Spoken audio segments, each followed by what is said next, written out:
Hi everyone. Today I want to address why I say don't make decisions with your mind.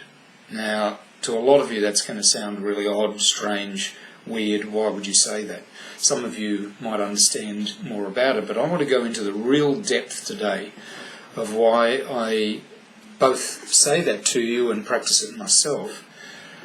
To do that, I want to look into the whole evolution of the forms that exist in our world, from rocks to insects to mammals to human beings, because it will give you a sense of how the decision-making process has evolved through time and give you some perspective on what's happening to our decision-making process at this time in history, which is so important to every single one of us. See, decisions and choices, we talk about we have choice and free choice, we have free will and all that sort of stuff.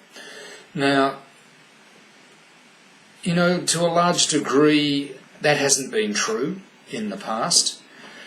The power has been way back in the past in the unconscious mind, the deepest, most conscious, most powerful part of us. And then over the last thousands of years, the power shifted into the subconscious mind. And that's where the power really was. So we were run by our subconscious minds. Hence, astrologers and psychics and everything could read, anyone who could read your subconscious could have a pretty good shot at guessing what was going to happen in your life. And you would tend to follow the patterns they saw, so they made some pretty accurate and effective predictions. But that shifted. 230 years ago that started to shift, and it really kicked in 150 years ago and into now.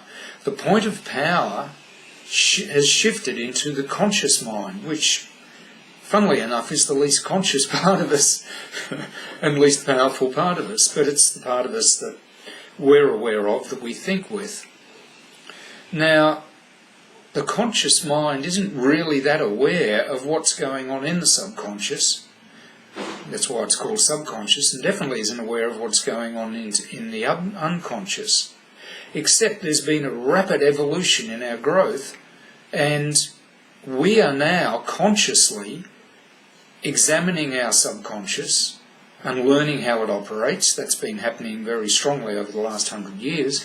And we're now diving into our unconscious and at least learning how to work with it and aware of the power that it has. And along with that, we're becoming conscious of the forces at work in our world, in our everyday world, and in our universe. The major evolutionary cycles that are going on, our evolution since what scientists call the Big Bang. We're much more aware of the forces at play in our lives now. And what that does is it gives us the opportunity to make conscious choice. In other words, make choices with our conscious mind that are informed and wise and empowered because we're aware of our subconscious and how it operates, and we're working with it, and because we're aware of our unconscious mind and are able to work with that. Now, as a humanity, we're just on the edge of really diving in there, but we're on the edge of it, we're into it. There are people in this world who have spent a lot of their life, including myself, studying their subconscious and the unconscious and working with it consciously. And so conscious choice, informed, empowered, wise, conscious choice, is now becoming a real possibility because we're not doing it and imposing it on the world. We're doing it and aligning ourselves with our subconscious and unconscious, with the forces of the universe and the forces of life. And therefore, we're able to participate consciously. And that's how we make choice. That gives us free will, and where we exercise our free will and where we exercise real choice. Now, a lot of people in human design say there is no choice, and Ra was very clear about that. What I'm saying is, up until now, pretty much, there hasn't been any real serious choice going on that really, really makes a difference to the forces of life and the program that we're involved with. But now we're becoming conscious enough to do that, to truly make conscious choice. And I'm not going to fight with the people in human design about it. I'm just saying I agree with what they're saying, and there's more. We're now getting to the point where you become conscious of your human design and how that operates, and you really start living your design. Conscious choice becomes a real possibility. You and your design are able to work together consciously. And just like the passenger in the back of the car, you can definitely make suggestions to the driver of the car as to where you would like to go. And the driver can give you feedback on whether that's a good idea. Now, how does that happen? Because choices and decisions are linked. And I've broken it down to a very simple sentence. You can make any choice that you like in your life. You know, you can use your mind and choose whatever you want to choose. However, how do you know that that choice is a good decision for you? It's a correct decision for you. It's in your highest interests and in the highest interests of all those that you love and care for and all those around you. How do you know that? Because choices and decisions are linked. I'd sometimes say decision is the feminine side of choice. So, the beauty of human design is it shows you how you design to make decisions at the most effective level for you, for who you are in this physical world. Not off on some fairyland, but right here, right now in the physical world. That's a powerful step forward in our evolution. And what we're realising is to truly do this, to make truly empowered, wise, conscious choices that are good decisions for us, which is the complete package, we need to not make decisions with our mind, because our mind isn't conscious enough. Human design shows us our inner authority. Each one of us has our own unique inner authority. And that inner authority knows what's right for this vehicle, what's right for you in this world. It's like you, the passenger, and the driver have a conversation. You run some choices past the driver, and the driver goes, look, we're taking you to this place. That's not really going to work for you. You're going to find yourself way off from where you truly want to go. Or they might say, you know what, that's a great suggestion. That'll speed things up maybe, or that will add a new dimension to your whole experience. I agree, let's work on that together. So this whole choice, no choice thing is actually evolving to a point of more than no choice and more than, yes, I have choice. It's the synergy of the two, and it's like, is the choice you're making a good decision for you? And human design offers you the key there. Now, first thing, one of the major things human design says is don't make decisions with your mind. Why? Let's go back into the whole history of evolution of forms in this reality, of physical things in this reality, and explain to you why. And let's start off first of all with crystals. Now, or not so much crystals, but rocks, minerals, everything of the mineral kingdom that we would call inanimate. Now, that's debatable, but we'll leave that to another time. An inanimate object, like a rock or a crystal, and crystals, you might say, are the most evolved form of the mineral kingdom, like this beautiful little citrine. They have one energy centre. It's what they call in human design the G centre. It's the centre that connects you to love and direction. And they have one gate activated in that. In other words, they've got one energy centre, and that one gate is our direct connection to divine love. Put really, really simply, crystals, minerals, rocks, the whole mineral kingdom are literally conduits for divine love, for the love of that thing that created us, whatever you see that as. in your own world, in your own perception. They are expressions of the divine. And it's a beautiful thing to really look at nature, the inanimate part, we call the inanimate part of nature, as an expression of that, because it does, in so many ways, give you insight as to, the nature of the divine. Not only that, it's a channel. It's an expression, but also a channel for divine love. Hence, the most evolved forms, like crystals, can operate to help you connect with the divine, or with that energy that we call divine, and work with it. They can be, you might say, conduits for that. Now, that's a whole other thing, a whole other debate, but that's what first happened. The divine expressed itself in the world in its own energy, and there you go. Here we are. And then we came to what we call animate objects. And the first ones, bacteria, single cells, amoebas, they have two energy centres. And that energy of love, and the love of the divine, and the direction the divine is evolving in, which comes through rocks and crystals and the inanimate world, that energy plugged into life force. And that life force gave it flow and movement. And that's what we mean by animate and inanimate. First things that really start to move with life force through the world, rather than, in a sense, move incredibly slowly in their own unique way, like the earth. The first things that move in a way that we can relate to, that flow and express the flow of life, are bacteria, single-cell amoebas. Now, they're beautifully connected. They're beautifully connected to the physical world. Single cells are like the physical world moving, how can I put this, moving in motion. Yes, that's the best way of putting it. It's like the physical world, the rocks finally said, let's get into motion, and it evolved into single cell organisms.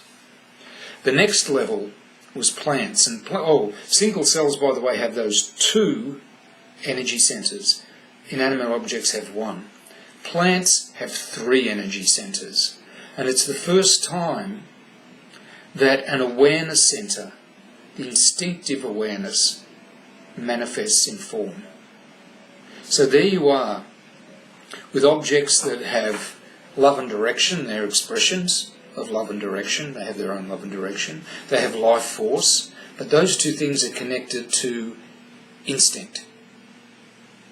And plants live in a very instinctive way. Now, there's much more to this, but I just want to talk about the decision-making process. And for the first time, plants make decisions instinctually. They make decisions with instinct. And instinct operates in the moment. Plants respond to life force in the moment, the power of life force, and they respond to the love and direction, you might say, that flows out of the divine, that flows out of beyond the physical, let's just put it really simply, and they instinctively express that. So if plants make decisions, not in a way that we could really relate to, maybe, because sometimes in martial arts you get to that level, but if plants make a decision, it's very in the moment and it's very instinctual.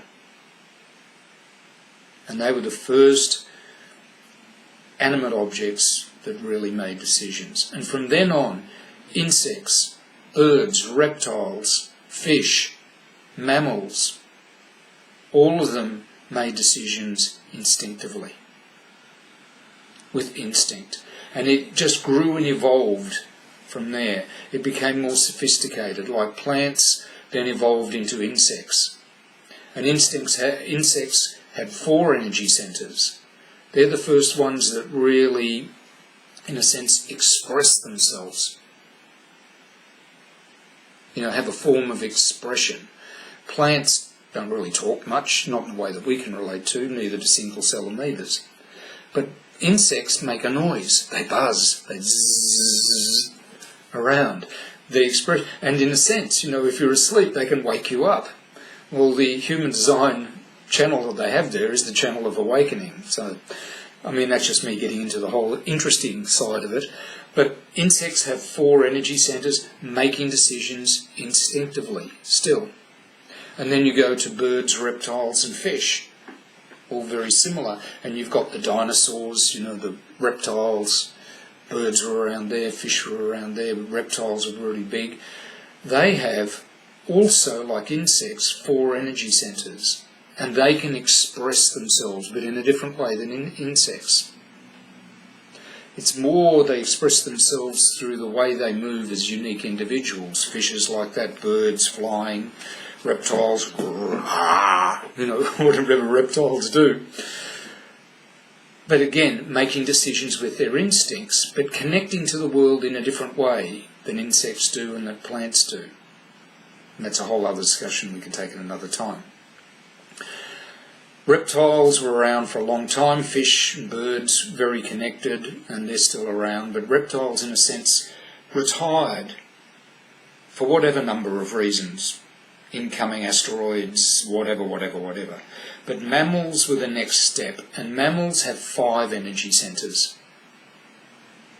They're the ones that are really directly connected to the physical world in terms of pure, straight adrenaline. Mammals have this advancement, you might say. They're more aware than reptiles and insects and plants. Well, let's put it this way. I don't want to judge it so much, but they're more developed awareness, you might say, or a uniquely evolved step forward in awareness.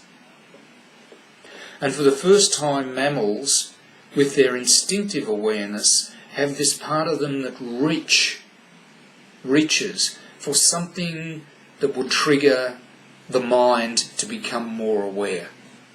The thing between our ears, the brain, that would stimulate the development of the brain and the imagination and everything that goes with that.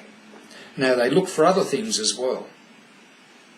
But think of your dog, or cats are a bit independent in their own right, but they have, in a sense, a mind of their own, and they're stimulated by the way we think, as well as several other ways we connect up with them.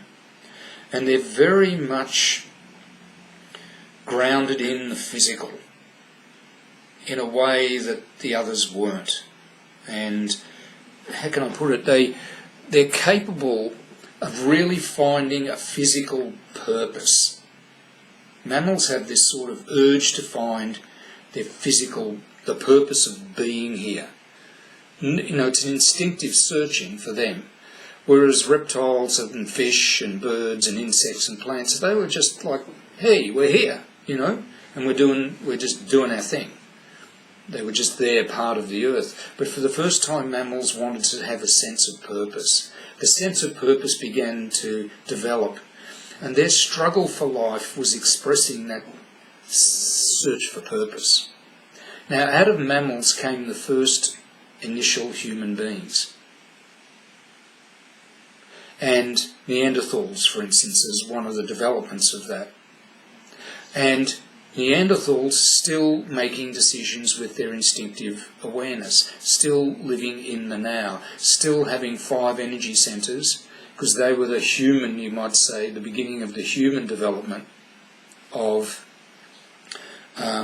instinctive awareness seeking purpose. Okay, I live in the moment, but there's the first seeking, the first struggle for purpose activated there. And then along came Homo sapiens, Cro-Magnon, whatever. 7-centred beings, not 5-centred like mammals or Neanderthals, 7-centred beings. And that included the mind. One of those centres was woken up and activated, and the mind kicked into action. And the mind is also an awareness centre, just like the instincts. Instinctive awareness is right in the moment. When you train for martial arts or boxing and that, it's just being in the moment. You don't have time to think things over. But then the mind ranges over past, present and future It's over all time. It's an awareness over all time. And for the last 80,000, 90,000 years, Homo sapiens, a seven-centred being, a different type of human being, has been on this planet growing and making decisions, and fundamentally with their mind. Now what that did is it put the mind, the brain, and the mind that the brain is an expression of behind that, under a huge amount of challenge and stress, which meant we evolved very rapidly over the last 80,000 years or more. But the mind is a two-edged sword. Past and future, present moment, it's a two-edged sword. Along with massive progress came a massive suffering. Lots of suffering. It's very dual. You know, as much pleasure as there is, there's pain. And that process culminated about 200 to 230 years ago. The mind had grown as much as it could in that form of human being. The brain had developed as much as it can in that form of human being. Homo sapiens became redundant. Human beings who think. And things shifted. And in came a new 9-centred human being with 9 energy centres. That's us. And we have the capacity not only for instinctive awareness and mental awareness, but also for emotional awareness, because we have this very a waking up of awareness in our emotional centre. Now previously, the emotional centre was just, we were on the surface, like floating in the ocean, going up and down, up and down, up and down. But we never dived deep. See, the emotional centre is a motor. Well, that's what they call it in human design. It's a driving force. We can be driven by our emotions, by our emotional energy. But emotions are also awareness, mediums of awareness, far greater than mental awareness, or let's say more different, because it takes time to reach clarity. Whereas the mental awareness ranges and travels all over time and space. And the problem with that is, to do it, it disconnects from the physical body. In other words, your mind doesn't live in your physical body. And one example I often use is, if you're being tortured, 500 years ago by the Inquisition, your mind's going to go, that's interesting. Your body's going to go, I hate this is horrible. Get me out of here. I don't want to be tortured. So there'd be this huge clash, because the mind, in a sense, disconnected from the body and ranges over time, space, all over the place. So that's the type of awareness the mind has. But it's not really thinking in the best interests of the vehicle and the body that you're living in and you in it. And then you've got the instinctive awareness, which is in the moment right now. The emotional awareness integrates both of them and a lot more. It goes deep, deep, deep, deep, deep. It enables you to see things from many emotional perspectives. It enables you to go deep into where the heavy emotions lie. And I don't mean anger and fear, I mean love and joy and happiness. They're the heavy emotions. You can dive deep into them. Emotional awareness, which is now just waking up and adding to the different qualities that all the other qualities within our design, this is taking us to a whole new level. And even that is evolving. The very nature of emotional awareness is waking up and evolving and coming to the surface. So it's not just about being driven by emotional energy, it's about awakening to the fact that emotions are a way of being aware that's far more sophisticated than the mind or the instincts. Not that they're wrong. See, it's not like we lose the other two. We have the other two, but they can be used for what they're good at. Instincts, living in the moment, survival, taking care of yourself, right? Jumping out of the way of a truck, taking care of yourself in a fight, whatever. or even knowing what the right thing is to do at this moment, right now. The mind for exploring the universe, sharing your perspective, measuring things, observing things, brilliant, but not for making decisions, because it doesn't take into account whether that decision is a good decision for you. Right? It doesn't. It's just like, this is interesting, let's explore it. You know? And it could turn out to be an utter fantasy or completely against your own best interests or other people's. And then the emotional awareness that brings in the depths of real love, of real joy, of real happiness, of real emotion, and allows you to make decisions over time based on the awareness that comes in time from the depths of love, from the depths of joy, from the depths of happiness, etc. Now, not everyone makes their decisions emotionally, but it's the awakening of this emotional awareness and the impact it's going to have on all your other energy centres that's so crucial now. And as nine-centred beings, we're not developing our mind at the rate we were doing when we were Homo sapiens. We don't need to. The mind needs to have a break. It's worked out at the gym, it's healthy, it's strong. Now get back to work, to what it's really good at doing, observing, measuring, sharing your unique experience, just like I'm sharing now. That's what the mind's brilliant at.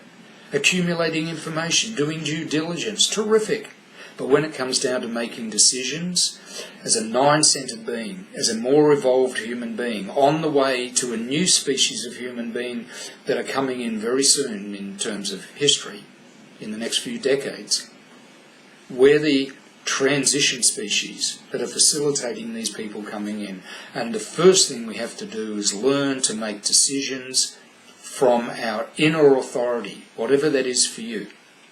And human design outlines that clearly. Make decisions from your inner authority according to the strategy of how you are designed.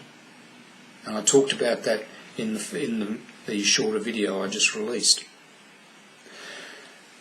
That sort of development is going to allow your mind to go back to doing what it's great at doing now that it's been evolved. You've upgraded the software. We now have the most amazingly sophisticated minds. So let them do what they're great at doing. Allow your instincts to do what it's great at doing. Allow your emotional awareness to grow and evolve. And pull all of them together with the rest of your design by making decisions according to the strategy of the type you are, generator, projector, manifestor, reflector, and according to your inner authority, depending on how you are plugged in and switched on. However, as a nine-centred being, you're not here to live the way Homo sapiens did. You're here to facilitate making decisions in a way that will allow the new species of human being that's coming in the future, in the near future. They're already, in a sense, arriving, but we're calling them ADHD or autistic. But as we learn to relate to them and learn how they operate, we're going to facilitate it, and we're going to educate them that they don't have to make decisions with their mind. That their mind's got other functions which it's beautifully suited to, but not making decisions. If you're going to make decisions living in this world and live in a true heaven on earth, or have a life that truly fulfills you and is what the life that you truly want to have, and deep down, in line with your subconscious and unconscious, dream of having. And if you want to go there, then the decision-making process has to shift to the core of how you make decisions that are right for you, what they call your inner authority. And when you do that, the mind can do its job, your instincts can do their job, your emotions can evolve, so that we truly become capable of living a life where we're not struggling with, our body's not fighting our mind wants to go to heaven and our body's living in what it thinks is hell, all that stuff. That's not true any longer and never was really. But now you can live a life without unnecessary struggle and pain. A bit of challenge, no problem. A little struggle here and there to find purpose, fine. But this too much pain that we've been going through, all this suffering, It's time to end that. And the most practical step is to make decisions with your inner authority. I've been doing this myself now for 6 years, and I wouldn't even do a video on how amazing it is. There's no way to describe it. It is so magical and so practical and so fulfilling. And in my case as a generator, unbelievably satisfying. So hopefully that's given you some perspective on what I'm talking about. Let me know if you have any comments. I'm on Facebook. You can connect with me in any number of ways. We've talked about this before. Don't believe me. Check it out for yourself. Make decisions with your mind. Find out what your inner authority is. Make decisions with your inner authority. Let the evidence be your experience. And that way you can take the evolution that we're going through now, the change we're going through in the world now, not only to a new level, but you can take advantage of that change to make your life wonderful, successful, satisfying, surprising, peaceful, whatever it is that you truly are designed and want to have. So, talk to you later. Hope you've enjoyed that. I certainly have.